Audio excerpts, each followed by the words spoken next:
Então, Ok. a todos, hoje, dia 5 de novembro de 2022, nós vamos iniciar o nosso estudo desse livro, Paulo de Tarso e as Leis Morais, não é?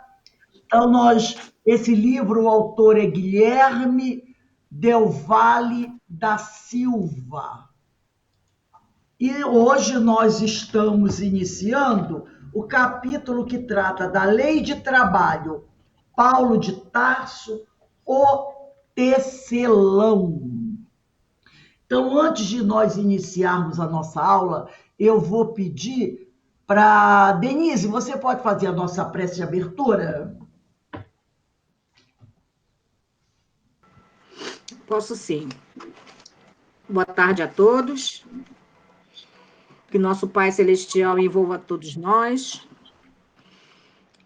Então, lhe pedimos, Senhor, mas não vamos começar a pedir, não, vamos agradecer, né?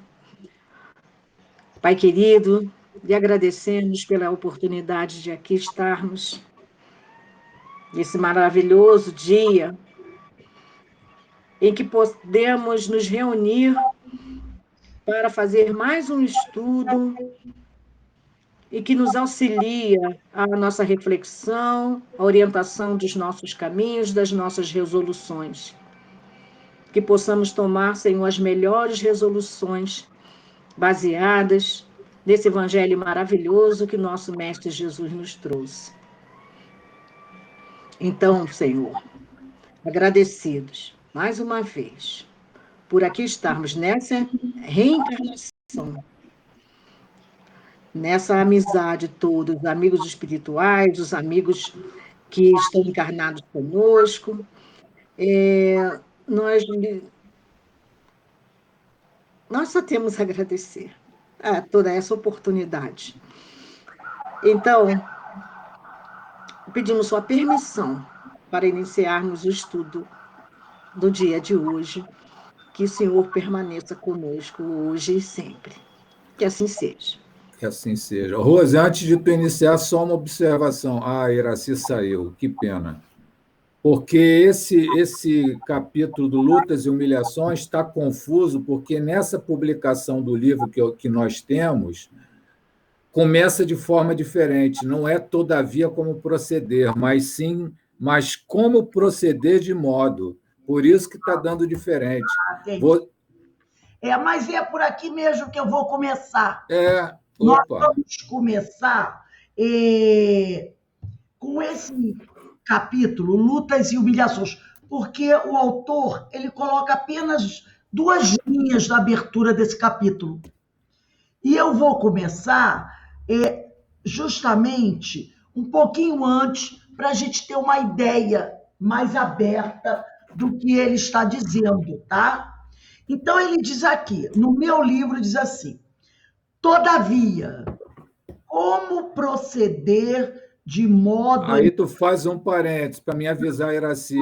Iraci, na página 308, em vez de ser todavia, começa como mas como proceder, que é o segundo parágrafo, página 308. Então, ele diz assim, né? Todavia, ou mas como proceder de modo a enriquecermos da virtude divina? É uma pergunta que ele está fazendo a Abigail, que Paulo de Tarso está fazendo para Abigail, né? Que no meu livro diz, todavia, como proceder, e no outro é mais como proceder de modo a enriquecermos na virtude divina. E ela, Abigail, responde assim: Jesus aconselha o amor aos próprios inimigos. Entretanto, considerava quão difícil devia ser semelhante realização. Penoso testemunhar dedicação sem o real entendimento dos outros. Realmente, né? Porque ele está preocupado. Como é que eu posso fazer? Como é que nós podemos fazer para enriquecermos a virtude divina? E aí a Abigail vai falando, Jesus diz que nós devemos amar aos inimigos. Mas como deve ser difícil para nós fazermos isso, amar os inimigos. E é penoso testemunhar a dedicação sem entender. Então alguém diz para mim, você tem que amar os inimigos. Aí eu fico assim, mas como é que eu vou fazer isso? Eu não sei como fazer isso. Eu não estou entendendo o que Jesus quis dizer com isso. Como fazer para que a alma alcançasse tão elevada expressão de esforço com Jesus Cristo? E aí ela responde, trabalha, esclareceu a noiva amada, sorrindo bondosamente. Abigail tinha razão. Era necessário realizar a obra de aperfeiçoamento interior. Então, quando ela diz trabalha, as pessoas muitas pensam assim, quer dizer que quando Jesus aconselhou o amor aos inimigos, ele estava mandando eu trabalhar. Então basta trabalhar, pegar uma enxada, levantar uma casa, arrumar uma casa, ter um emprego. Se eu trabalhar assim, eu vou amar os inimigos? Esse é o entendimento que muitas pessoas têm. Quando ela diz trabalha, Jesus aconselhou a amar os inimigos. E a melhor forma de fazer isso é trabalhando. Aí o cara vai dizer assim, mas como é que eu pegando uma vassoura e varrendo o meu bairro inteiro, isso vai me ajudar, porque isso é trabalhar, a amar os inimigos. Mas olha o que ela diz aqui, né? Era necessário realizar a obra de aperfeiçoamento interior. Desejava ardentemente fazê-lo. Para isso, insulara-se, quer dizer, se retirara, né? Entre aspas, se escondera quase, né? No deserto, por mais de 2000 dias consecutivos. Então, quando ela diz trabalha, não é o trabalho mecânico de construir alguma coisa, cuidar de alguém, varrer a cidade toda. Não, é o trabalho de aperfeiçoamento interior. Entendeu? Vou repetir aqui. Vou começar como começou o meu. Todavia, como proceder de modo a enriquecermos a virtude divina? Porque antes ela tinha dito, ama. Jesus aconselha o amor aos próprios inimigos. Entretanto, considerava, pensa Paulo, quão difícil devia ser semelhante realização. Penoso testemunhar a dedicação sem o real entendimento dos outros. Como fazer para que a alma alcançasse tão elevada expressão de esforço com Jesus? Como é que eu posso aprender a amar o meu próximo? É só dizer para mim, amo o teu próximo. Aí eu olho para a cara do próximo e digo assim, não vai rolar. Aí ela diz, era necessário realizar a obra de aperfeiçoamento interior, né? Por isso, ele aceitou ficar lá no deserto para refletir. Então, ama e trabalha. Como é que eu vou aprender a amar meu próximo? Trabalhando o meu interior. Entendeu? Porque como é que por que eu não consigo amar o meu próximo? Porque eu sou uma pessoa egoísta, orgulhosa. Então não adianta Jesus aparecer para mim e dizer assim, ame o seu próximo. E eu vou ficar olhando para ele. Então é preciso fazer um trabalho interior. Entendeu? E aqui no nosso livro, nesse livro aqui, vem essa pergunta. Como fazer para que a alma alcançasse tão elevada expressão de esforço com Jesus Cristo? Trabalha. Trabalha. resposta de Abigail a Saulo. E o trabalho é esse aqui, a realização da obra de aperfeiçoamento interior. Esse é um trabalho que às vezes vai levar uma vida inteira e mais outras muitas reencarnações, dependendo do grau de elevação do espírito. E aqui continua assim: no livro Paulo e Estevão, o benfeitor espiritual Emmanuel compartilha informações históricas sobre a vida e obra do apóstolo dos gentios, incentivando-nos a conectá-las aos dados biográficos conhecidos até então pela humanidade. Um deles se refere à profissão que Paulo de Tarso adota após seu encontro com o Mestre Jesus às portas de Damasco. Na condição de convertido ao cristianismo, não seria conveniente exercer a profissão para a qual preparara durante a vida, doutor da lei, quando ganhava dinheiro na vigilância da vida dos outros. Porque, não é verdade? Olha aqui. Na condição de convertido ao cristianismo, não seria conveniente exercer a profissão para a qual se preparara durante toda a vida, doutor da lei. Se ele se converteu ao cristianismo, ele não vai poder sobreviver, comprar o pão para sua subsistência, com aquela profissão que ele tinha antes de doutor da lei. Porque na profissão como doutor da lei, o que ele fazia? Ele ficava vigiando o tempo todo para ver se alguém cometia algum erro, para ele pular em cima. Não era assim que os doutores da lei ficavam? Faziam? Era isso que eles faziam. Vigiar o comportamento alheio.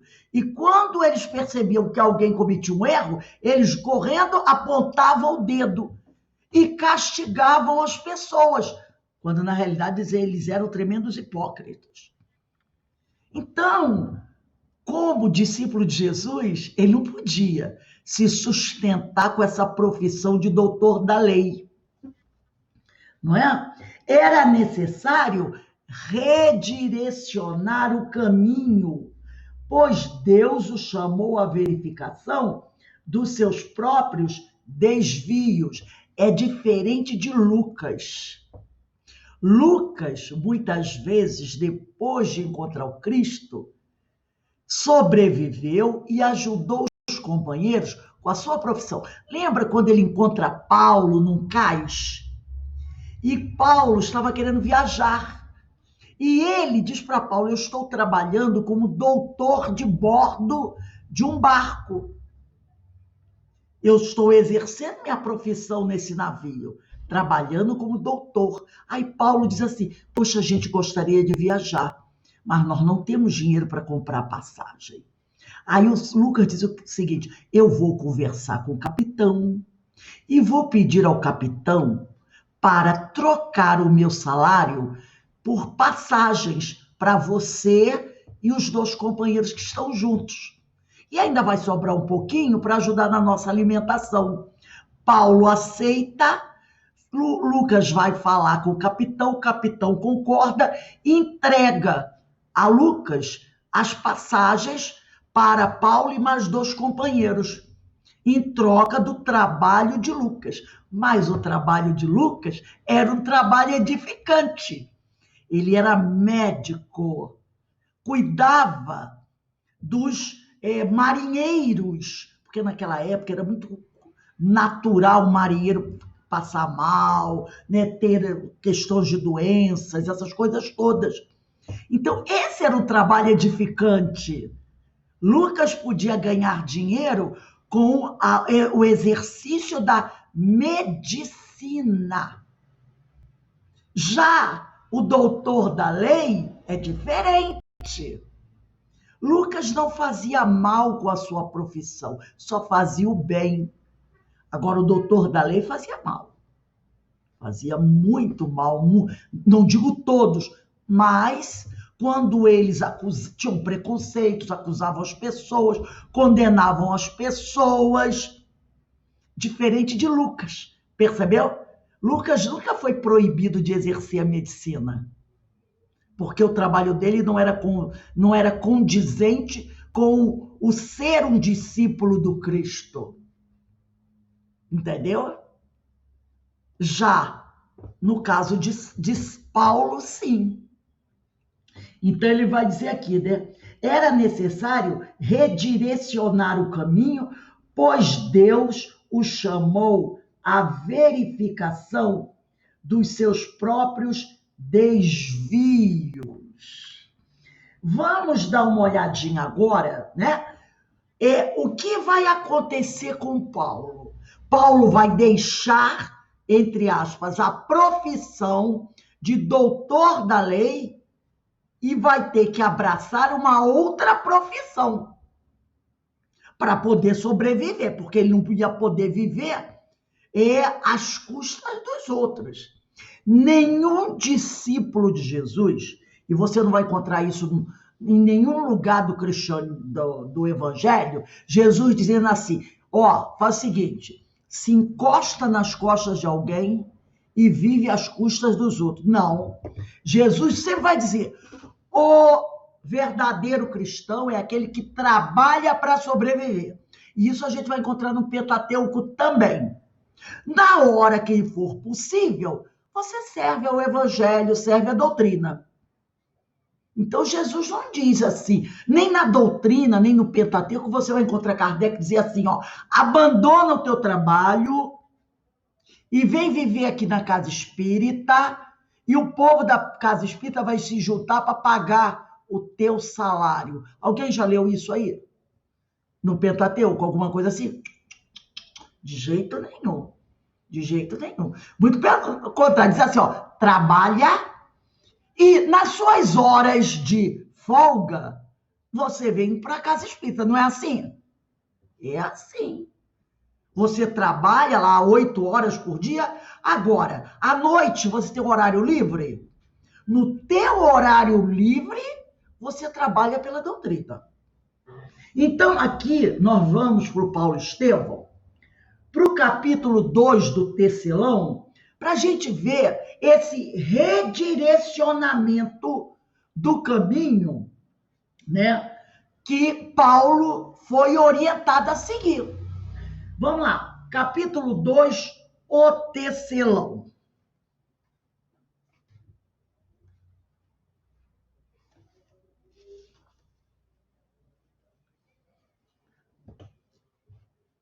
Se for o livro antigo, é a página 239. Então, ele vai dizer assim, quero dizer, acharam aí? Quero dizer que conheço teu pai, bem como sua situação de abastança, né? É o Gamaliel conversando com Paulo. Quero te dizer que conheço teu pai, bem como a sua situação de abastança. Naturalmente, nas suas expressões de afeto, não se negaria a te prestar todo o auxílio nesta emergência, mas teu pai é humano e pode ser chamado amanhã à vida espiritual. Seu amparo, portanto, seria valioso, mas não deixaria de ser precário, se não cooperasses com o teu esforço próprio na solução dos teus problemas. Então, ele está dizendo assim, o Gamaliel está dizendo para ele, eu conheço seu pai, teu pai é um homem de posses. Se você for procurá-lo, ele poderá ajudar você, para você poder ter o que comer, o que vestir, aonde dormir. Mas pensa o seguinte, teu pai já está velho. E se teu pai morrer? Como é que vai ser? Quem vai te sustentar? Então, você não pode apenas confiar no dinheiro do teu pai. É isso que ele está dizendo. Gamaliel, o professor de Paulo, está dizendo para ele. Tá aqui, E ele diz aqui, seu amparo portanto, seria valioso. O amparo do pai seria muito importante para Paulo, mas não deixaria de ser precário. Se não cooperasses com o teu esforço próprio na solução dos teus problemas e vives uma fase em que todo o trabalho enérgico se faz indispensável. Quer dizer, na situação que você está, você precisa arrumar um trabalho. Examinada a questão de família, vejamos tua condição profissional. Quer dizer, eu já sei que teu pai pode te ajudar, mas deixa essa história do dinheiro do pai de lado. Vamos ver a tua questão profissional.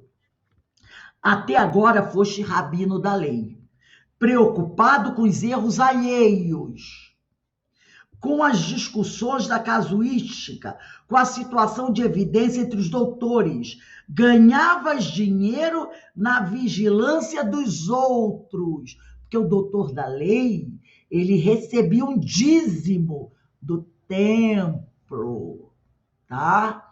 O templo recebia muitas doações. E parte dessas doações, ou vamos dizer assim, uma parte bem gorda das doações, iam para os doutores da lei, coisa que a gente não sabe do que se trata hoje, não é verdade? Porque o dinheiro da doação é para os mais carentes, desde aquela época. Era para atender os pobres, os famintos, os doentes. Mas parte desse dinheiro era desviada para amparar os doutores da lei, mas não era aquele amparo de um prato de comida, não. Era o amparo que permitia ao doutor da lei viver no luxo. Porque naquela época, se você fosse visitar a casa de um doutor da lei, você ia dizer assim, que é isso? Um doutor da lei morando numa mansão, num palácio? Era assim que os doutores da lei moravam. Também não sabemos o que é isso hoje. Doutor da lei daquela época tinha escravos, tinha liteiras, não andavam pelas estradas a pé, não andavam. Tinham as esposas dos doutores da lei viviam cheias de joias, roupa fina. Perceberam? Era assim. E esse dinheiro vinha de onde? Do templo, das doações que eram feitas para o templo, né? E aí ele fala aqui, mas Deus te chamou à verificação dos teus próprios desvios, como chamou a mim mesmo. E Gamaliel era o doutor da lei. Então ele está dizendo aí, ó, eu também hoje estou fazendo uma reflexão das minhas atitudes. A terra prometida desenha-se aos nossos olhos. É aquela terra que Abraão viu, que os outros patriarcas viram, naquela revelação que eles tiveram lá no passado, e que eles acreditaram, mesmo sem nunca colocar os pés lá. Gamaliel aqui, ele está dizendo para Paulo, eu estou vendo essa terra prometida, que é o quê? É o mundo celeste. Ele está percebendo isso, porque ele ouviu Jesus pregar. Aí ele diz aqui, é preciso vencer os obstáculos e marchar. Como doutor da lei, isso não mais te seria possível. E o próprio Gamaliel depois também vai deixar o templo, deixar de ser o doutor da lei. Então é necessário recomeçar a tarefa, como o homem que procurava inutilmente o ouro no lugar onde ele não existia. O problema é de trabalho, de esforço pessoal. Então ele está mostrando para Paulo que ele precisa trabalhar, ele precisa fazer o esforço pessoal. O que é? ele precisa realizar 2 trabalhos. Um, para sustentar o corpo, sem usar do dinheiro que é para os pobres, que era isso que ele fazia antes, colocando o dinheiro das doações para os pobres no bolso dele e vivendo confortavelmente. E esse trabalho, esse dinheiro, ele não pode aceitar mais. Para comer e vestir, ele vai ter que fazer um trabalho material, seguir a profissão dele, que a gente vai ver. Isso é para todos nós. O segundo trabalho é o trabalho da renovação íntima. Então, Jesus nos convida sempre a isso. Comer do alimento, tá lá, lembra? Lá com Adão e Eva? Vai se alimentar do esforço do teu próprio suor, do teu trabalho, e vai fazer um outro trabalho, que é o da renovação íntima. Em suma, a palavra trabalho tem que entrar no nosso dicionário. Tem que entrar no nosso dicionário. Vamos voltar agora para o livro do nosso irmão Guilherme Del Valle. Ele diz assim: em conversa com seu antigo mestre Gamaliel, em busca de orientação e acolhimento, é questionado sobre a profissão que havia aprendido na infância. Foi essa conversa que Gamaliel teve com ele aqui. Antes de iniciar as atividades do Sinédrio, Saulo responde, aqui ainda é Saulo, tá? Essa conversa toda é com Saulo. Saulo responde que, de acordo com os costumes da raça judaica, seu pai o encaminhou ao aprendizado de ofício de tecelão, porque fazia parte da cultura judaica que todo jovem, logo assim que chegasse à puberdade, seus 10, 12 anos, ele tinha que começar a aprender uma profissão, tá? Ao aprendizado de ofício de tecelão, ao que o neto de Léo, lembra? E Gamaliel é neto de Léo. Ao que o neto de Léo respondeu.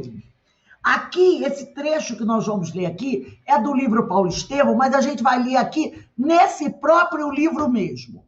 Então está assim, quem quiser anotar em cima, bota assim, capítulo 2, o tecelão. Esse trechinho que nós vamos ler aqui, você escreve em cima de lápis. Capítulo 2, o tecelão. Então, ele diz aqui, não podias receber, Gamaliel falando com Saulo, não podias receber das mãos paternas dádiva mais generosa. O aprendizado de um ofício. Entendeu? É isso que ele está falando. O aprendizado de um ofício. Teu pai foi previdente, como todos os chefes de família do povo judeu, do povo de Deus, procurando aperfeiçoar tuas mãos ao trabalho antes que o cérebro se povoasse de muitas ideias. Muito interessante isso, né? Antes que minhocas entrem na tua cabeça, teu pai te ensinou o ofício. Muito interessante a colocação dele aqui. Está escrito que devemos comer o pão com o suor do rosto. O trabalho é o movimento sagrado da vida. Então, nós devemos comer o nosso pão com o suor do nosso rosto, não com o suor do rosto alheio. Tá? Não com o suor. Ainda diz, agora nós vamos ao livro Paulo Estevão, tá? No parágrafo O Tecelão, tá? No capítulo O Tecelão, vamos procurar um parágrafo que diz assim, foste humilde tecelão no capítulo O Tecelão. Procura No livro antigo, página 240. Aí está lá. Foste humilde tecelão. Quer dizer, o Gamaliel ainda diz: foste humilde tecelão antes de conquistardes os títulos honoríficos de Jerusalém. Agora que te candidatas a servir ao mestre na Jerusalém da humanidade, reparou? Jerusalém da humanidade é o mundo, não é mais aquela localidade. Agora que te candidatas a servir ao Messias na Jerusalém da humanidade... Ô, Rose, Oi. esse Jerusalém da humanidade, será que está associado àquele estudo que a gente fez entre Jericó e Jerusalém? Exatamente, É exatamente. o ascender moral, espiritual. E isso, por quê? Porque até então ele era doutor na cidade geográfica de Jerusalém, naquele pedaço de terra. Agora, o que Paulo vai... Paulo vai andar por grande parte do mundo conhecido naquela época. Tudo aquilo é Jerusalém. Toda a terra onde ele botar o pé e tiver um ser humano, aonde ele vai levar o evangelho, virou Jerusalém. Então, as fronteiras de Jerusalém se ampliaram, entendeu? Aí ele diz, agora que te candidatas a servir ao Messias na Jerusalém da humanidade, é bom que voltes a ser modesto tecelão. As tarefas apagadas são grandes mestras do espírito de submissão. Ele está querendo dizer o quê? Que essas profissões mais simples, naquela época, ser um tecelão, não era uma coisa que desse muitos, colocasse você no ápice, não é verdade? Que desse status, como disse a Denise. É igual hoje. Né? Você trabalha em quê? Eu sou balconista, eu trabalho na limpeza pública, eu sou porteiro. São trabalhos importantíssimos. Vai você ficar, né, sem alguém que o trabalhador da limpeza pública, bota ele em greve para ver o que acontece. Bota ele em greve. Bota o carteiro em greve para você ver o que acontece. Não é? Então, todas as profissões são importantes.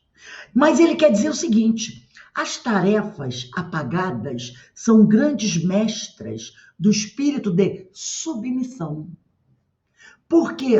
Porque é uma profissão onde você não vai ser reconhecido, na maioria das vezes. E você, nessas profissões, tem que trabalhar muitas vezes a humildade.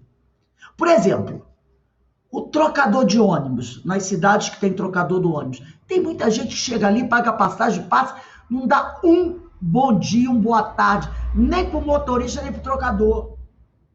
O cara diz que não está fazendo mais do que a obrigação dele.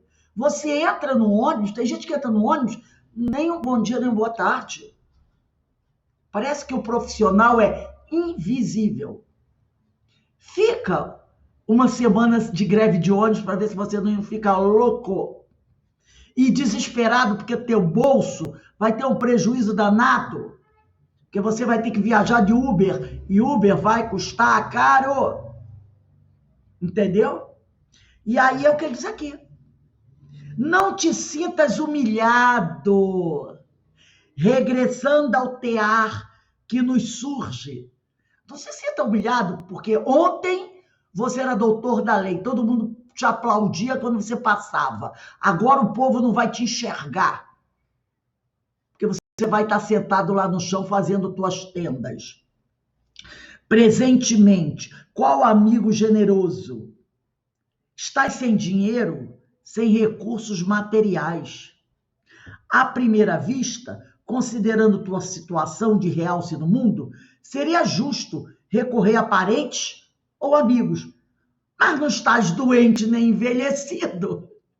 Olha o que ele está dizendo aqui. Você está sem dinheiro, você está na penúria, está duro.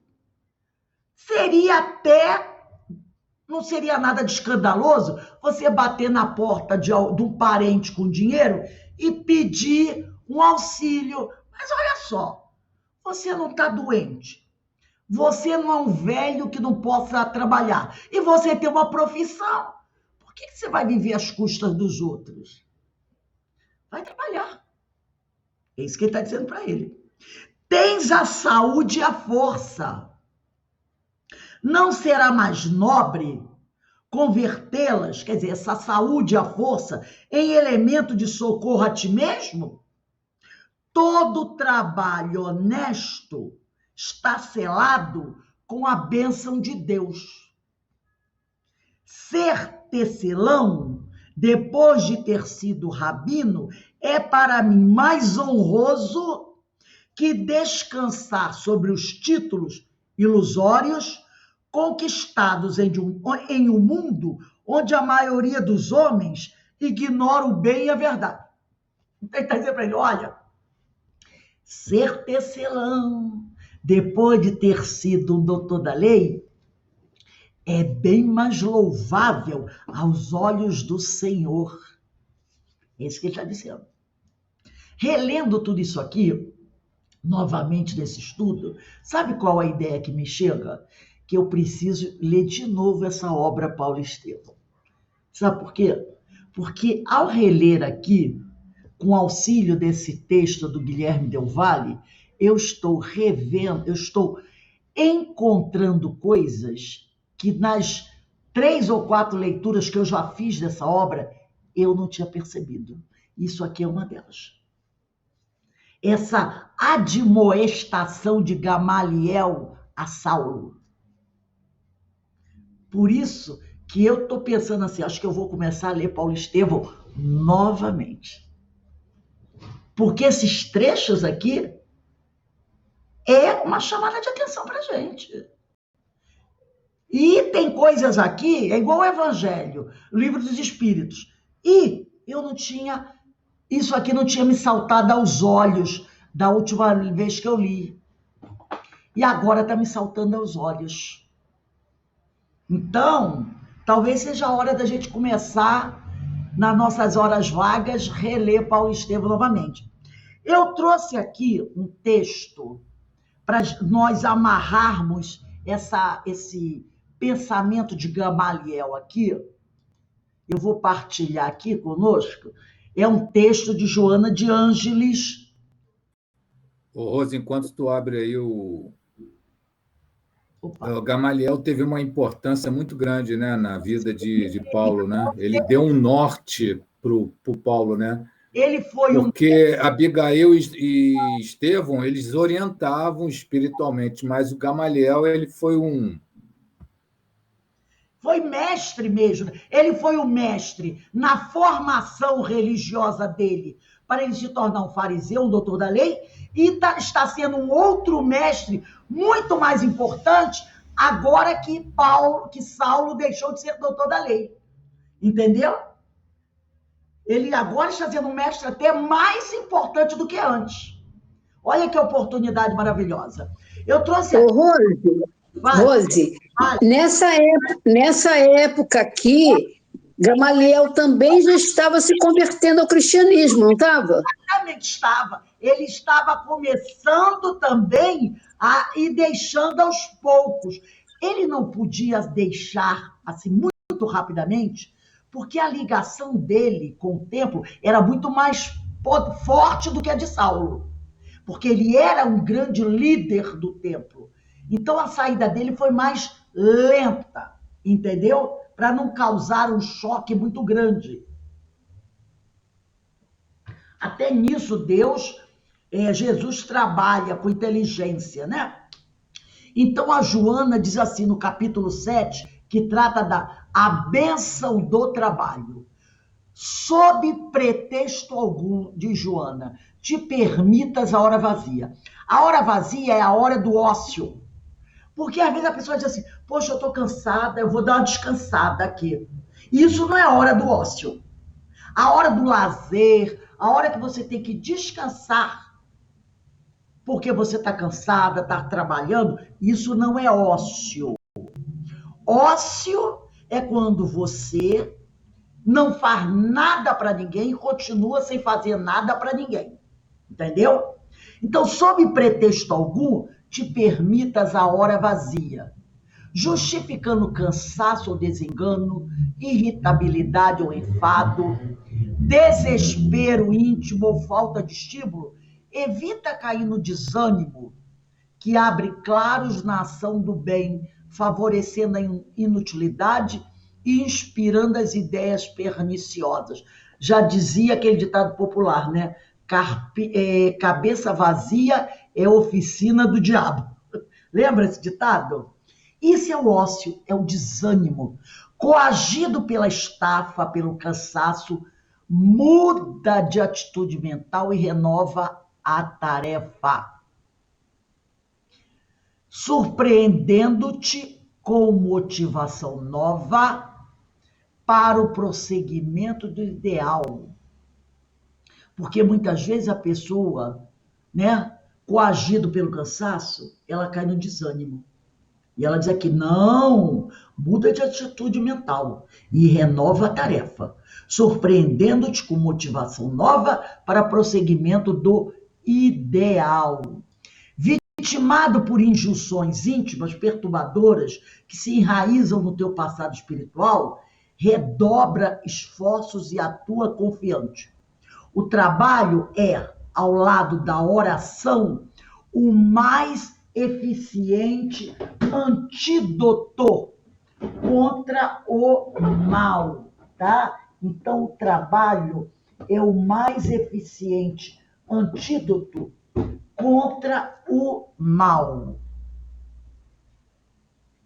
Porquanto conquista valores incalculáveis com que o espírito corrige as imperfeições e disciplina a vontade. Então, ela está dizendo isso, que o trabalho ao lado da oração é o antídoto mais eficiente contra o mal, porque ele permite ao indivíduo conquistar valores incalculáveis.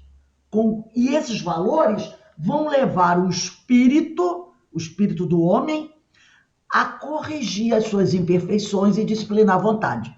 O momento perigoso para o cristão decidido é o do ócio, não do sofrimento, nem o da luta áspera.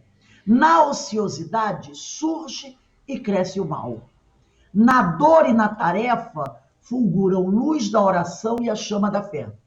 Maledicências e intrigas, vaidade e presunções, calúnias e boatos, despeito e descrédito, inquietação e medo, pensamentos deprimentes e tentações nascem e se alimentam durante a hora vazia. O germe... Né, Oi? daí você faz a festa. Ana Constantino, fala de novo que eu não entendi o que você falou. Aí o obsessor faz a festa, né? Exatamente. O obsessor faz a festa. Dança e canta junto, né? Os germes criminógenos de muitos males que pesam negativamente sobre a economia da sociedade se desenvolvem durante os minutos de desocupação e ociosidade. Você quer ver uma coisa? Qual é o grande problema que os nossos irmãos que vivem nas penitenciárias do Brasil enfrentam? Nas nossas penitenciárias atuais. É o ócio, é o não ter o que fazer. Você, quando vê, às vezes tem aqueles programas, né, de reportagens que mostram aqueles homens fortes, saudáveis, inteligentes, tudo sentado lá, deitado no chão, ou do lado de fora, no campo, ou numa quadra, ou então dentro daquelas prisões, sem fazerem nada. Um ou outro é que desenvolve dentro da penitenciária alguma coisa. Vai trabalhar numa biblioteca, vai trabalhar numa lavanderia, vai trabalhar numa cozinha, vai trabalhar na limpeza. Mas a grande maioria fica sem fazer nada, porque o nosso sistema prisional não é educativo. Não é educativo. Ele é destruidor.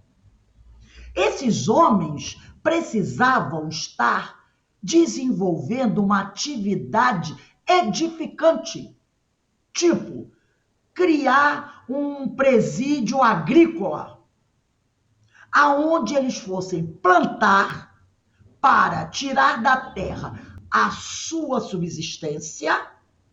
Grande parte daquele produto que sobrasse seria vendido em feiras, uma parte ficaria para uma poupança para eles e a outra parte iria para comprar cestas básicas para as pessoas pobres, trabalhar na fabricação de uniforme escolar, material escolar, entendeu? Trabalhar construindo escolas, hospitais. Isso aí. É isso que... Então, se o cara acordasse às 4 horas da manhã, a pessoa vai dizer, poxa, 4 horas da manhã? Ué, eu canso de ver RJTV, tem gente que 3h30 da manhã está saindo de casa para ir para a estação de trem, para pegar o trem 4 horas. Homens, mulheres e pessoas idosas. Outro dia mesmo eu estava vendo, lá em Nova Iguaçu, várias pessoas, e o jornalista foi entrevistar uma senhora, que já devia ter seus 50 e poucos anos, eram 4h30 da manhã, ela estava aguardando o trem, porque ela trabalhava lá em Copacabana, como empregada doméstica, e ela precisava chegar lá 7 horas da manhã. Então, por que não acordar às 4h30 da manhã?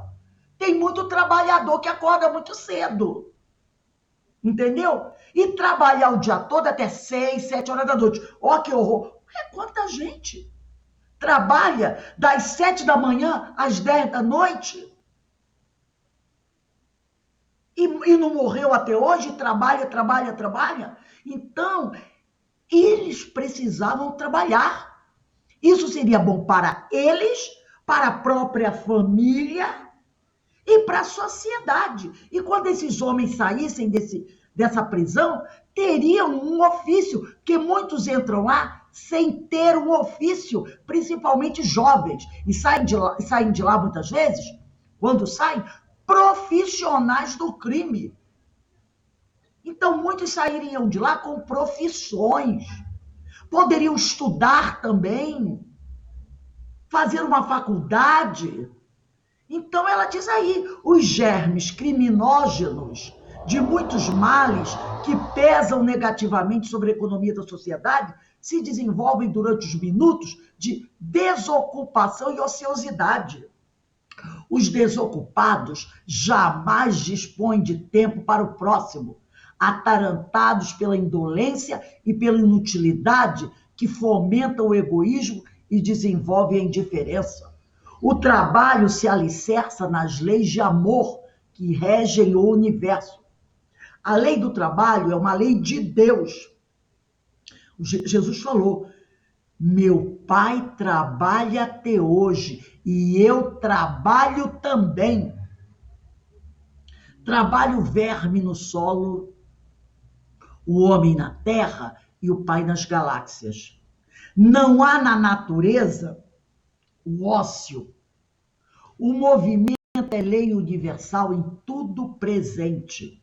Não te detenhas a falar sobre o mal, atua no bem. Não te escuses a glória de trabalhar, quer dizer, não fujas a glória de trabalhar pelo progresso de todos, do que resultará a tua própria evolução. Cada momento, sabiamente aproveitado, adiciona produtividade na tua sementeira de esperança. O trabalho de boa procedência, em qualquer direção, produz felicidade e paz. Mesmo o trabalho mais simples ao trabalho mais fantástico. Desse trabalho de boa procedência, jamais te arrependerás. Não esperes recompensa pela sua execução. Ah, eu trabalho, sou especial. Não, não é especial. Você está fazendo o que a lei de Deus manda. Nada mais que a tua obrigação. produze pela alegria de ser útil e ativo, içando o coração a Jesus, quer dizer, ligando o coração a Jesus, que sem desfalecimento trabalha por todos nós, como Pai Celeste, que até hoje também trabalha. Esse texto aí da Joana, maravilhoso, né? Maravilhoso. Ela chamando a nossa atenção para a nossa obrigação para o trabalho. Foi isso que Gamaliel falou aqui para o Saulo. Você é verdade, você tem um pai abastado, mas você vai viver às custas dele? Vai viver às custas dele, às custas do teu pai? E o dia que seu pai morrer? E acontecer de repente, morrer e não ter mais nada. A fortuna se foi. O que você vai fazer? Vai agora bater na porta da família? Você sendo um homem jovem, saudável, produtivo e tendo um ofício, vai trabalhar para te sustentar. E aproveita e começa a fazer a tua renovação íntima. Vamos voltar aqui para o nosso livro, do Guilherme Del Valle. Diante dessa afirmativa de Gamaliel, né? Diante desta afirmativa, que foi até essa que nós lemos no livro do Paulo, que nós lemos no Paulo Estevão, que ele aqui botou só um pedacinho que eu vou reler. Foste humilde tecelão antes de conquistares os títulos honoríficos de Jerusalém. Agora que te candidatas a servir ao Messias na Jerusalém da humanidade, é bom que voltes a ser modesto tecelão. E que a Joana tão maravilhosamente bem ampliou esse pensamento, né? E ele diz aqui, diante dessa afirmativa, nos questionamos. Por que o pai de Saulo encaminhou o filho ao aprendizado da profissão de tecelão? Há algum dado histórico que confirme a ligação entre essa informação espiritual, que essa informação veio de Emmanuel, não é? De Emmanuel. Com o contexto onde o ex-rabino foi criado, então ele quer saber se historicamente existe uma confirmação do que Emmanuel diz.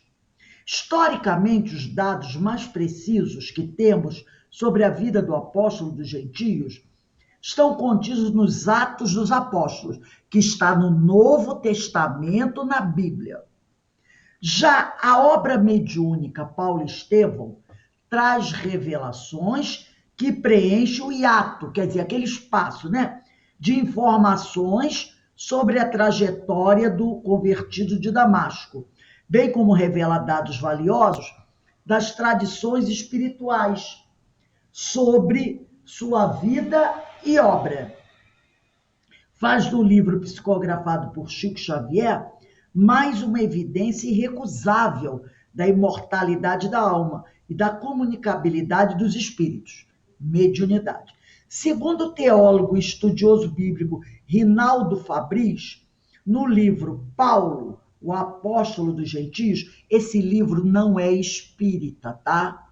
Mas é um ótimo livro falando sobre Paulo de Tarso. Vocês podem até puxar uma setinha do livro Apóstolo dos Gentios e botar assim, capítulo 1, páginas 18 e 19, que quem conseguir esse livro, eu vou até ver se eu consigo comprar, no capítulo 1 é que vai ser citado o que ele coloca aqui. Os pais de Paulo são judeus, isso se encontra nesse livro, Apóstolo dos Gentios, do Paulo Fabris, do Rinaldo Fabris. Ele diz assim no capítulo 1, os pais de Paulo são judeus que viveram na cidade de Tarso, capital da Cilícia Oriental. O nome Cilícia está associado aos primeiros colonos gregos, conhecidos do poema de Homero, com o nome de Ulisses, originários da Troade meridional.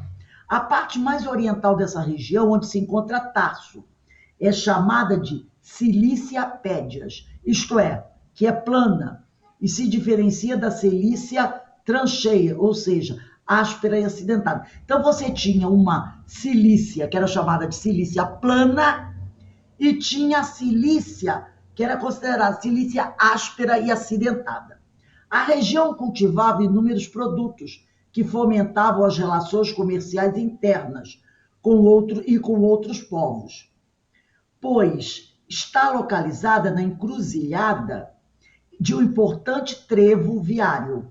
Mas um produto que se destaca por ser específico da região é um tecido grosseiro e resistente chamado silício, elaborado como matéria-prima fornecida pelos rebanhos de cabras, que se apacentam nas montanhas da região. A região de Tarso se destaca na atividade têxtil, e Paulo era de Tarso, né? Por ser uma cultivadora de linho, incentivada também pela produção de lã do Planalto Anatólico. Outra evidência encontramos no texto. Vós, lá do Atos dos Apóstolos, vós mesmos sabeis que estas mãos serviram às minhas necessidades e a dos que estavam comigo. Então, ele está querendo mostrar que o que Emmanuel diz do livro Paulo Estevão tem muita razão de ser, porque Saulo nasceu no lugar onde grande parte da economia girava em torno da fabricação de tecidos, né? Então, é bem provável que a profissão dele fosse realmente ligada a ser um tecelão. Aí ele diz aqui, isso está lá em Atos capítulo 20, versículo 34, quando ele fala assim, Paulo diz assim, vós mesmos sabeis que estas mãos, né, as mãos dele, serviram às minhas necessidades e a dos que estavam comigo. Ele está querendo dizer aqui que ele nunca ficou nas costas de ninguém, que ele nunca foi sustentado por ninguém. Ele sempre trabalhou para se sustentar e para ajudar também a sustentar os companheiros dele. Analisando a afirmativa em Atos dos Apóstolos, de autoria do apóstolo Lucas, bem como das epístolas paulinas aos Filipenses, que está lá em Carta aos Filipenses, capítulo 4, versículo 11, Paulo diz assim, digo isso, não por causa da pobreza, porque aprendi a viver contente em toda e qualquer situação. Então, esse capítulo 4, versículo 11, é da Carta aos Filipenses. E na primeira, aqui, antes da palavra Coríntios, vamos botar aí primeiro o número 1, para todo mundo saber que isso aqui é da primeira carta aos Coríntios. Na primeira carta aos Coríntios, lá embaixo ele vai dizer, capítulo 4, versículo 12, você vai encontrar assim, e nos afadigamos trabalhando com nossas próprias mãos quando somos injuriados. Bem dizemos, quando perseguidos, suportamos.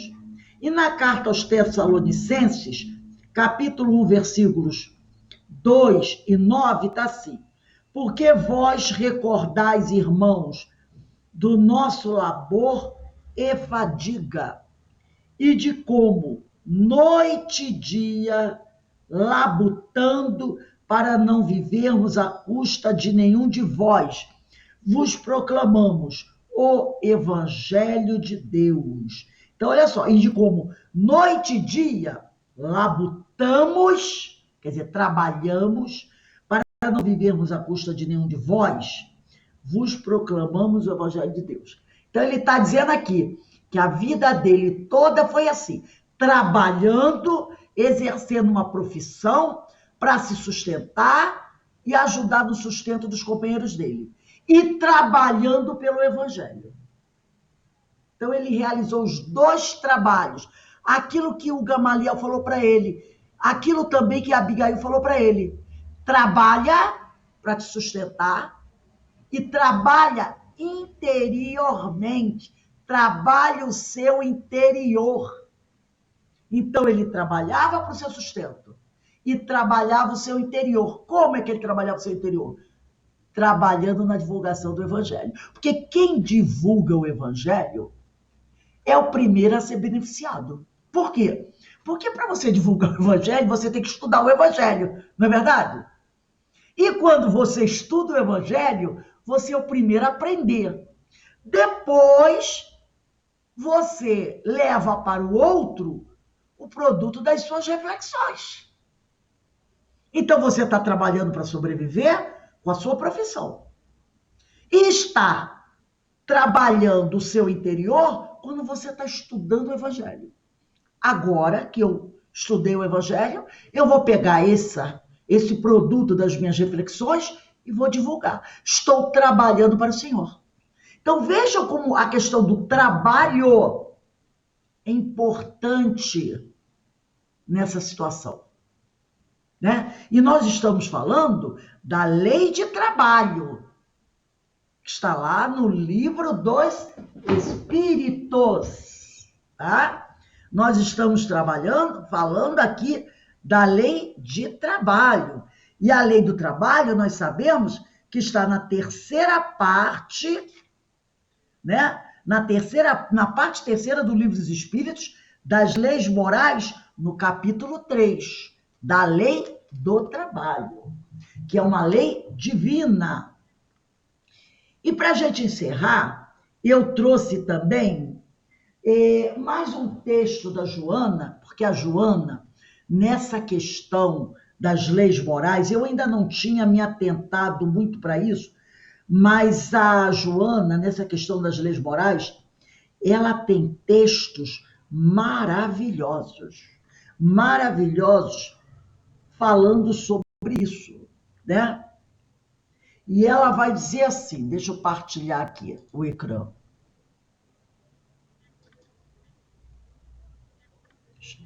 Opa. Aqui, ó. E também no livro Leis Morais da Vida, né? Porque o livro dela fala sobre as leis morais. Ela diz assim, capítulo 8, trabalho de última hora. A pretexto de cansaço ou necessidade urgente de repouso, não postergue a ensancha abençoada do trabalho que agora te chega na vinha do Senhor. No texto anterior, que era a bênção do trabalho, ela falou sobre a hora vazia, não é? Que é o desânimo. Agora ela está falando o seguinte, a pretexto de cansado ou necessidade urgente de repouso, não deixe para amanhã a oportunidade abençoada do trabalho que agora te chega na vinha do Senhor. Então, a hora vazia é terrível. Mas também você não pode ficar, não, eu trabalho muito profissionalmente, eu tenho muitas atividades e eu também vivo cansada. Então, eu não posso fazer mais nada. É isso que ela está dizendo. O trabalho do bem não apenas engendra o progresso, mas estatui, consolida, implanta a paz. Dínamo gerador do desenvolvimento e estímulo da ordem, o trabalho é manifestação de sabedoria, desde que o esforço encetado se dirija à execução superior. Se você está trabalhando para o bem, para a sua edificação e para a edificação do seu próximo, esse trabalho é um dínamo gerador do desenvolvimento e estímulo da ordem. E é manifestação de sabedoria. Aí ela continua aqui. Sejam quais forem as circunstâncias, reverencie o trabalho como meio e meta para a harmonia íntima e o equilíbrio externo. Enquanto trabalhas, ouvidas, esqueces problemas e superas limitações. Realmente, às vezes o sujeito, ele está cheio de problema, cheio de dificuldade. Mas aí ele começa a desenvolver uma tarefa boa, uma tarefa edificante. O que acontece? Ele, pelo tempo que ele se encontra ali naquele trabalho, ele esquece um pouco dos seus problemas, das suas dificuldades. Entendeu? E dizem os amigos espirituais o seguinte, Quando você esquece por algum tempo seus problemas, porque às vezes a pessoa fica batendo naquela tecla, né? Batendo naquela tecla, e não consegue encontrar saída para a dificuldade, para o problema em que ela se encontra. E aí ela vai fazer alguma coisa edificante. E esquece aquele problema. No momento que ela esquece daquele problema ali, alguém mais competente vai aproveitar aquela brecha que você deu, esquecendo do teu problema, e vai vir para analisar aquela situação e dar a você ideias, inspiração. Não vai resolver o teu problema, mas vai te inspirar para que você, ao focar, quando você deixar o seu trabalho e focar no seu problema, você comece a encontrar saída. Às vezes acontece isso. A pessoa, nossa, eu estava numa dificuldade danada, não sabia o que eu ia fazer. Olha só, tive uma inspiração agora. Descobri o que fazer. Normalmente é assim que acontece. Então, ele diz aqui, enquanto trabalhas, olvidas problemas e superas limitações, consubstancializas ideais e incrementas a felicidade. Em retribuição à atividade ordeira, te proporciona esperanças. Então, em retribuição, a atividade ordeira, a boa atividade, te proporciona esperanças, modificando as paisagens por mais complexas e presságias, né? Aqueles presságios ruins se te apresentem.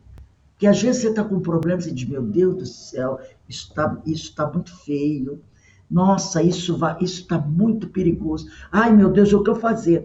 Mas aí, de repente, você se dedica a uma tarefa do bem, a uma coisa edificante. Daqui a pouco, quando você vai focar o teu problema, a coisa já não está tão feia assim. Você vai olhando e já vai encontrando a solução, ou alguém vai e bate a tua porta para te dar uma colaboração para alguma coisa, e a coisa já não vai ficando tão pesada como estava antes, entendeu? Convidado à seara do Senhor, não examines dificuldades, nem recalcitres, revolte-se ante as necessidades urgentes com que depares. Mediante a operação socorrista na lavoura dos corações, obterás vantajosas conquistas contra os insistentes verdugos do espírito. Quem são esses verdugos do espírito? São o nosso egoísmo, as nossas paixões, ódio que dormem ou que se agitam nos labirintos da vida mental. Esses são os verdugos do nosso espírito. Quase sempre ajudas com a esperança de imediata retribuição e reages porque não recebes em seguida.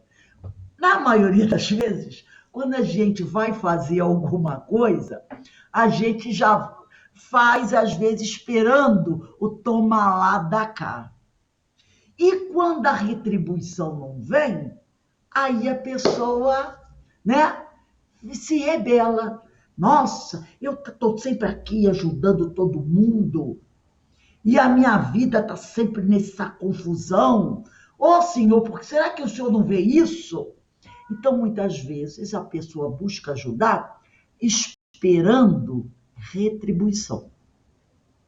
E quando a tal retribuição não vem, aquela que você espera, você se revolta. A honra do trabalhador, no entanto, se exterioriza pela satisfação do labor executado. Essa é a honra. Falamos sobre isso ontem. Esse é o mérito do trabalhador.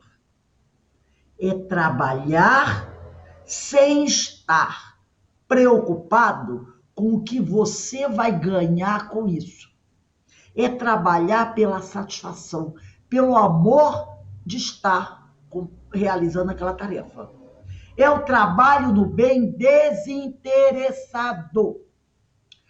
E aí diz Joana, o serviço de Deus é comum para todos, facultando operações incessantes com que se pode desenvolver a felicidade na Terra. Então, Deus dá a todos nós a oportunidade de realizar um trabalho do bem, permitindo que a gente realize operações várias, incessantes, para ajudar no progresso e na felicidade do nosso planeta. Pouco importa a hora que se haja compreendido a significação do divino chamado. Não importa quando você despertou para isso. Saulo, quando despertou para isso, já tinha mais de 30 anos. Ele devia estar mais ou menos aí com uns 35 anos, 30, 35. Gamaliel despertou para isso lá por volta dos 60 anos. Porque a Iraci falou bem, ela disse assim, o Gamaliel está agora começando a perceber, não é? Está começando a seguir os ensinos de Jesus. Ele fez isso, ele despertou com quase o dobro da idade de Paulo. Então, são dois homens em idades diferentes e deve ter entre um e outro mais ou menos uma diferença de 30 anos. Então, é isso que a Joana diz. Pouco importa a hora que se haja compreendido a significação do divino chamado. Se foi quando criança, se foi quando jovem, se foi como um homem maduro, se foi como uma pessoa idosa. Pouco importa. Assim, não te deixes perturbar ante os que estão à frente, nem lamentes o que segue a retaguarda. Não adianta dizer assim, puxa vida, eu estou com 60 anos e agora é que eu comecei a despertar. Poxa, tem gente com 20 anos que está dando de lavada em mim. Não fica perdendo tempo com isso. E nem fica assim, nossa, meu filho está tão lá atrás, ele ainda não despertou. Meu filho, quando que você vai despertar? Não te deixes perturbar. Antes, os que estão à tua frente, aqueles que despertaram antes de vocês, ou aqueles que ainda não despertaram. Importa-te em proceder com dedicação desde hoje, aqui e agora. Por isso que no Evangelho diz assim, qual o melhor dia para você começar a construir o futuro, um mundo melhor? É o hoje, é o aqui, é agora, é o teu presente, não foi ontem nem amanhã. Importa-te em proceder com dedicação desde hoje. Se você despertou hoje, começa a partir de hoje, no aqui e agora. Descobre uma dentre as 1000 maneiras de atuar, edificando e serve atendendo o chamado do Senhor. Procura uma forma de trabalhar na seara do Senhor. Procura uma forma de trabalhar para Jesus. Procura uma forma de ser um bom discípulo do Mestre. Edificando e serve, atendendo o chamado do Senhor, que prossegue aguardando os que desejam trabalhar na sua vinha. Porque, como diz lá o Evangelho, Jesus está sempre passando. Nenhum olhar para trás, como a mulher de Ló que virou uma estátua de sal. Nenhuma medida de distância à frente. Tá? O seu olhar não pode ser nem para trás, nem ficar pensando, eu queria estar lá na frente. Você não está, você está aqui. Trabalha hoje, aqui e agora. Os últimos chamados, qual que ocorre contigo, nós somos os últimos chamados, receberão a recompensa prometida. Está lá na parábola. Não obstante, apesar de um pouco tempo de que disponham para trabalhar com Jesus e por Jesus. Não importa se você só pode dedicar ao Mestre meia hora por 3 vezes a semana. Não importa. Tá? Não importa. Eu só posso me dedicar ao Mestre 2 horas por semana. Não importa. Todos que se dedicarem ao trabalhar com Jesus e para Jesus, com amor receberão a recompensa prometida. Não é a quantidade que importa, e sim a qualidade que você coloca no trabalho que você está realizando. Esse texto, Trabalho de Última Hora, da Joana, é fantástico. Ela dá uma aula. Qual é o livro mesmo? Qual é o livro mesmo? Leis Morais da Vida. Leis Morais da Vida. É o capítulo Trabalho de Última Hora. Deixa eu só confirmar aqui o capítulo. Ai, que eu fechei. Alguém anotou o capítulo? Espera aí um instantinho. Não faz mal, Rose, eu vou procurar. Vê se foi 7 ou 8. Capítulo 8. Leis Morais da Vida, capítulo 8. Trabalho de Última Hora. Eu tenho o PDF, eu prometi ontem para vocês, eu vou mandar hoje. O PDF para vocês. É maravilhoso. Ela, sabe, caiu perfeito dentro do texto, mostrando a importância do trabalho, o trabalho profissional, para a sua edificação, para auxiliar o outro, porque o trabalho auxilia no progresso, mas o trabalho íntimo da sua renovação. Olha como tudo... O capítulo 7 que você passou, é de qual livro? É o mesmo? É o mesmo, a bênção do trabalho.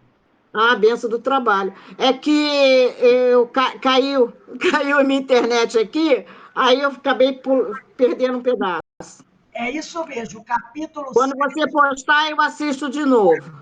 Capítulo 7, a bênção do trabalho, né? E o capítulo 8, trabalho de última hora. Gente, é maravilhoso esses textos. A Joana aqui, realmente, ela, como diz o outro, ela acerta na veia, né? Ela acerta na veia.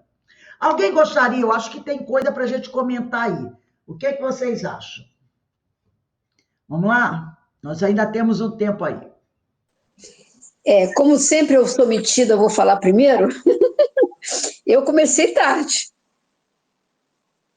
né?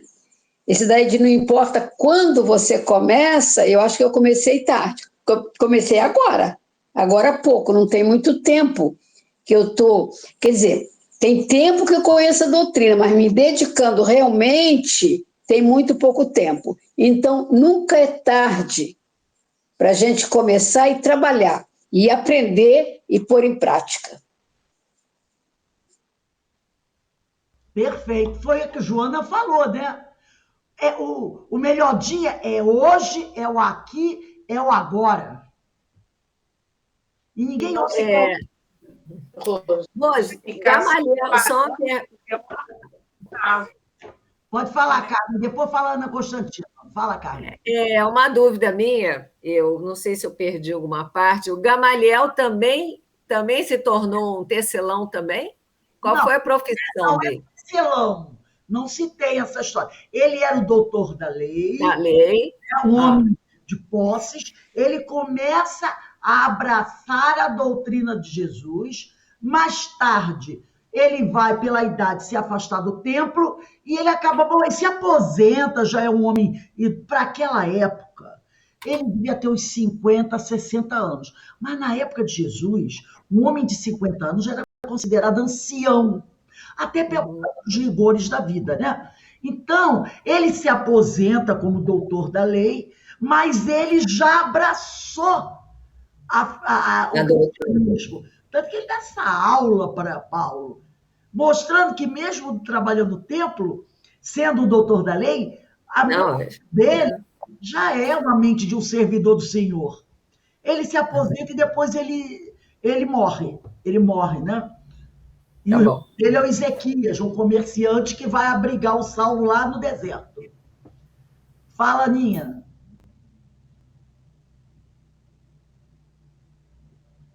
Sobre a comparação, né, de quem inicia jovem ou tão idoso, né? Então, eu acho que a gente não devemos comparar, porque aí é um atraso, né? Que a pessoa vai ficar mal com ela, né? Ficar comparando com o jovem que está na nossa frente. Né? Aí você fica desanimado, aí vem o ócio, vem a hora vazia. não é? Aí a gente lembra da Aí a pessoa fica perdendo tempo se comparando, né? Eu acho que todo mundo está no seu tempo. Olha a lei de reencarnação aí. Ué, nós somos, Então, quem sabe, esse espírito que despertou mais cedo, de repente é um espírito muito velho, já com várias experiências, né? Várias cabeçadas, e acordou nessa. E o importante também é que vale a intenção, em qualquer momento que for, o teu caminho, o despertar para a renovação, independe do tempo. É o momento agora de buscar o caminho. Então, isso é que vale. A tua intenção de estar no caminho. Perfeito. A gente não tem que se. Em nada a gente tem que se preocupar com o outro, né? Quando é em relação. A tal da comparação não funciona. É muito não, devagar isso. todos os sentidos, né? Acho que é em todo sentido, não é bom, não é saudável. Exatamente. Por E exemplo, Aspectos da vida, né? Você comparar o progresso. aqui, mas quem vai chegar lá, cada um vai chegar no tempo que tem que ser, dependendo da vontade de cada um, né? Porque às vezes eu vou ficar atrasada. A gente está todo mundo junto aqui estudando, mas quem vai chegar lá mais rápido vai depender de cada um. Sabe, só vai depender de cada um, pois é. Exatamente. Vai depender do esforço e da vontade de cada um. Que é sempre essa que a gente aprende. Né? Lembra da escada de Jacó? Depende de que degrau você está. Exatamente.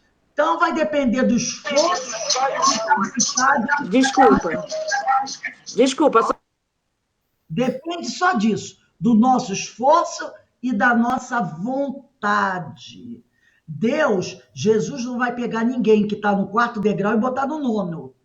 Ele não vai fazer isso. Somos nós que vamos subir degrau a degrau. Né? Então, a Joana, aqui, como esses companheiros, né, eles são muito felizes quando a Joana, o próprio Guilherme aqui, vão trazendo esses textos para a gente, que estão nos ensinando tanto o que nós precisamos fazer para a gente crescer, para a gente melhorar, e essa ligação, né, do trabalho, como é importante o trabalho, porque quando a gente fala do trabalho, a gente pensa só no trabalho profissional. O outro trabalho, o trabalho que leva você a fazer esse esforço, essa modificação, e é um trabalho pesado, hein? Em outros estudos nossos, até mesmo do Paulo, nós comentamos sobre o trabalho num aspecto da obra, né?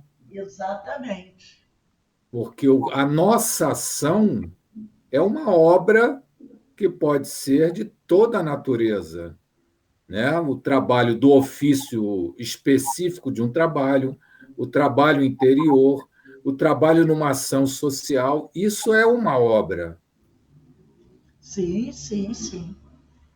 Olha, eu queria dizer para vocês o seguinte: vocês todos marcaram nos livros do Paulo Estevão os parágrafos. Não desmarquem, tá? Porque na próxima aula a gente vai continuar e vai usar ainda o Paulo Estevão durante um bom tempo. Então não tirem as marcações, porque para a próxima aula vai continuar o mesmo apoio. É Paulo Estevão e o Livro dos Espíritos, que eu coloquei aí para vocês. Então não desmarquem, deixem aí, porque aí já facilita para a próxima aula, a gente já não vai precisar ficar procurando, né? Já está tudo marcadinho, bonitinho. Alguém gostaria de falar mais alguma coisa? Então eu vou aqui fazer mais uma vez, né, a nossa divulgação, que domingo próximo, sem ser o de amanhã, dia 13, nós teremos uma palestra às 10 horas da manhã, com a nossa irmã Érica Cristina, que vai conversar conosco no nosso Fórum de Ideias e Debates Espíritas 2022 sobre ética e moral, né? Uma visão espiritual da sociedade contemporânea, né? Eu vou mandar o cartazinho para vocês, ela vai também falar sobre diversidade. Então, todo tipo de diversidade, né? Diversidade religiosa, diversidade cultural, diversidade de raça, diversidade de profissão, diversidade ideológica, de tudo, né? Então, que a gente possa... Eu vou mandar o cartaz e aí vocês divulguem. Mandem para os companheiros que gostam desses temas, que eu acho bastante interessantes, né? São temas bem atuais para a gente ir abrindo a nossa mente, né? Porque a doutrina nos dá essa oportunidade de crescer, de aprender. E aí vocês divulguem quando for na véspera, eu mando o link e vocês mandam o link para o pessoal, para as pessoas participarem, né? Então, alguém mais tem algo a falar? A fazer algum comentário? A Denise acho que caiu novamente. Denise está com a fraqueza das pernas, que ela está caindo toda hora. Então, nós vamos encerrar o nosso estudo. Então, semana que vem, a gente vai começar aqui. Fabris comenta. Esse Fabris é o Rinaldo Fabris, tá? Eu estou na página 47, lá no final da página 47. Ele diz assim, Fabris comenta. Na realidade é Rinaldo Fabris, que é o autor daquele livro Apóstolo dos Gentios, que não é um livro espírita, tá, gente? Não é. Então, o Rinaldo Fabris comenta. É aqui que a gente vai começar na próxima aula. Então, nós vamos encerrando aqui o nosso estudo de hoje. Deixem o Paulo Estevam marcadinho aí, os parágrafos, as páginas. Não tirem o papelzinho para vocês não se perderem para a próxima aula. E eu vou pedir para a nossa irmã Carmen fazer a nossa prece de agradecimento, que todos nós possamos ter um bom fim de semana, de muita luz, de muita paz e de pouca chuva. Então, Senhor, só temos a agradecer mais essa oportunidade de esclarecimentos, de conhecimentos, de ideias para esse nosso trabalho interior. Foi tão evidenciado nessa nossa tarde. Então, só temos a agradecer, só temos a desejar que continuemos com essa vontade, com esse espírito de querer cada vez mais conhecer, saber e desenvolver dentro de nós mesmos todos esses alertas, todas essas luzes que nos chegam, para que possamos modificar nosso interior, para que possamos caminhar com mais firmeza, com mais determinação, com essa esperança de sermos espíritos melhores. Que Jesus abençoe essa casa que nos acolhe, Casa de Francisco de Assis, que nos dá tantas oportunidades para esse desenvolvimento do nosso espírito. Então, só temos a agradecer essa nossa amiga Rose, que eu costumo pensar que é essa pescadora que joga a rede e nos prende a ela para que cada vez mais nós melhoremos através dessa boa vontade, essa garra e esse espírito de empreendedora de trabalho para nós. Que Jesus abençoe essa casa e nos abençoe também. Graças a Deus. Graças a Deus. Obrigada, amiga. A empreendedora... Que Jesus abençoe. Você joga a rede e pesca. E aí a gente vai junto. Que Jesus abençoe o trabalho de Rose e de todos nós. Muito isso aí. Verdade. Que isso aí. Deus abençoe a todos nós, nosso trabalho, o nosso esforço e a nossa vontade de fazer dar certo desta vez. Fazer dar certo. Não deixa de jogar a rede para pescar a gente toda hora, não deixa. Isso aí, meus amigos. Então, amanhã, segunda-feira, né, estaremos de volta, continuando com os nossos estudos do Livro dos Espíritos.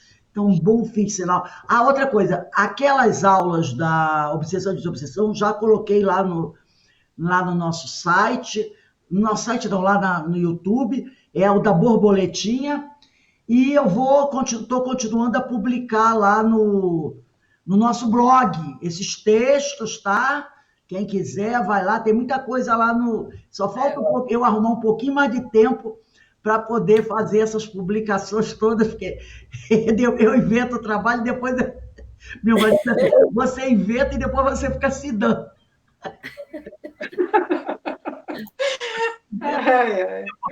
Eu disse, mas é assim mesmo. Eu chamo a equipe para me ajudar. Ó, vem porque tá curso. Tchau, gente. Uma boa tarde para todos. Meus queridos. Bom domingo a todos. Tchau, pessoal. Bom descanso. Tchau. A de hoje